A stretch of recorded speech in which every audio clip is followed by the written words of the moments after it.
Hallo julle, raai wat? Dis tyd vir nuus in 'n nutshell. Met julle favourite, Friskie Mariski. En hoorie, skies ek lyk so deur die weer, want dit is juist die weer waaroor ek eers wil praat. Apparently was daar 'n mini sprout, 'n mini tornado wat gesien is op die N1. Soos wat julle weet, is ons nou in 'n La Nina periode.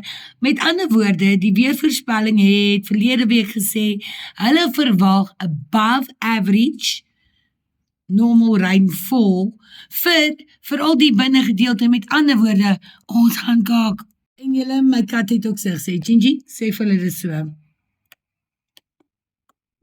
So julle, hierdie mini sprout wat nog deur die SA Weather Service moet confirm word, is tussen, wat is dit, Middelburg en Belfast gesien. Kom ek wys julle gou. Daar het julle dit nou.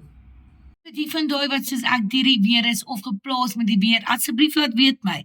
Hierdie moesie storm julle al getref en dink julle ons moet onsself regmaak vir 'n season of tornadoes of sprouts, want dit wil vir my voorkom asof dit meer en meer 'n algemene verskynsel word. En in ander nuus, okay, hoor ge my hart, wat 'n crazy storie. Die Umgeni Utukela Water Utility het blykbaar een van hulle squeezes gesponsor om 'n marathon in New York te gaan hardloop, okay? Maar julle, dit het nie gegaan soos beplan. Okay, so julle, Zandile Mlongo, okay, het verlede jaar in die New York marathon deelgeneem. Sy het, wag vir dit, 46.000ste plek gekom. So Mlongo wat first class tickets gekry het om hierdie marathon by te woon, het dit nearly 5,5 ure gevat om hierdie 42 km marathon af te lê.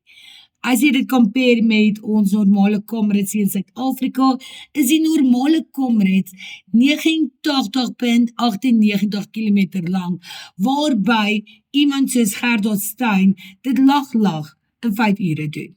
Nie worry nie, Mlongo het beter gedoen in haar age category, okay? Sy het 3.389ste uit 4.181 atlete tussen die ouderdom van 30 en 34 kom. You go, girl. Hey, ek was nou die dag soos derde in my age category by die parkrun. Anyways, julle, long story short, daar is alweer corruption. My vraag is net, wat het 'n water utility te doen met average atlete, duisende rande en first class tickets te sponsor in New York toe? Wat dink julle?